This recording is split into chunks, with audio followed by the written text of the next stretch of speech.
What if I told you?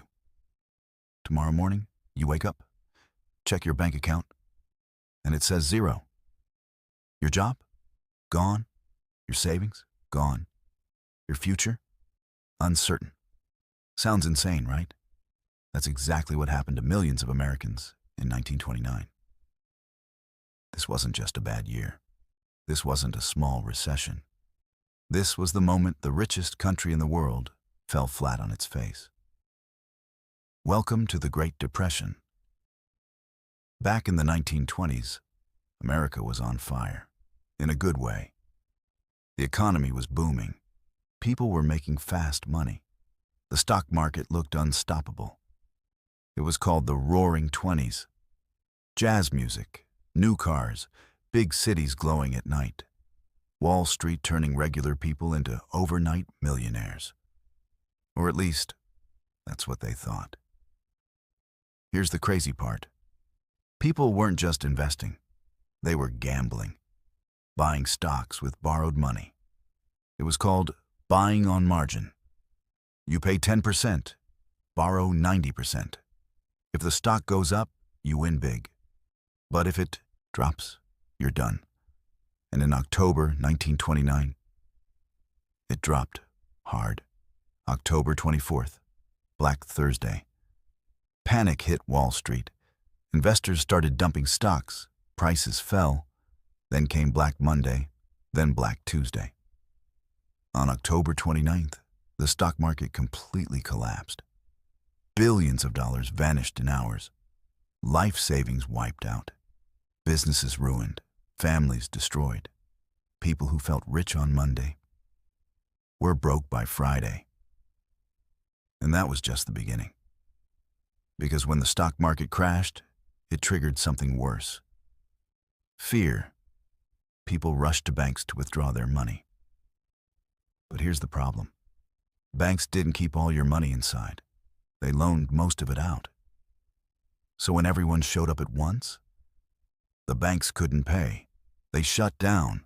Thousands of banks failed. Millions of Americans lost everything.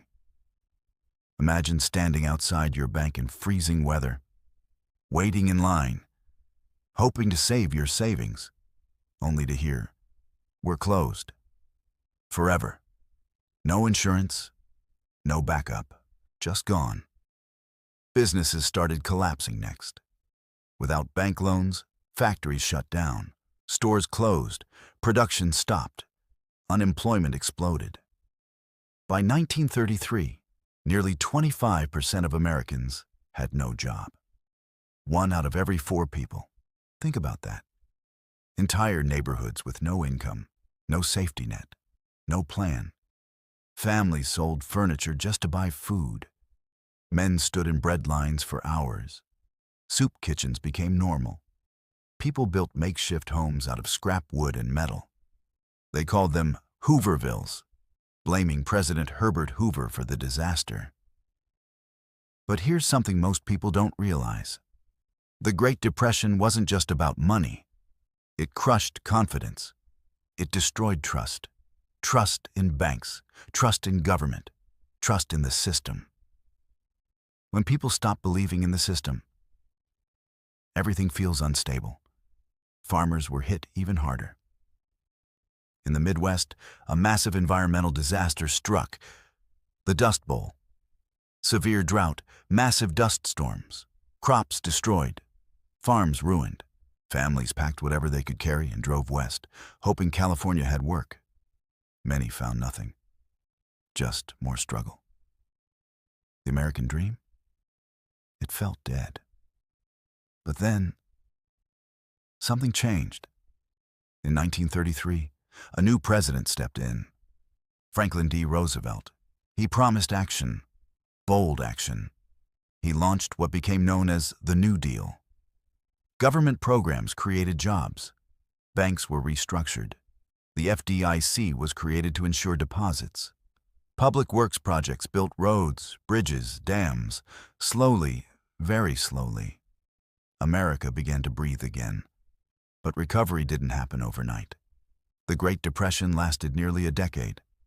And it only fully ended when World War II forced factories to reopen and jobs to surge again. Here's the real lesson. The Great Depression proved something powerful. Even the strongest economy can collapse.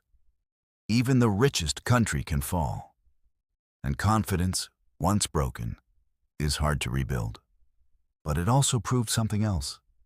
America adapts. America survives. And sometimes, from the darkest financial collapse in history, new systems are born. Regulations improve. Protection grows stronger. The Great Depression wasn't just a tragedy. It reshaped the modern economy. It changed banking forever. It changed government forever. And it changed America forever. So the next time someone says, the economy will always go up, remember 1929, because history has a way of reminding us nothing is untouchable.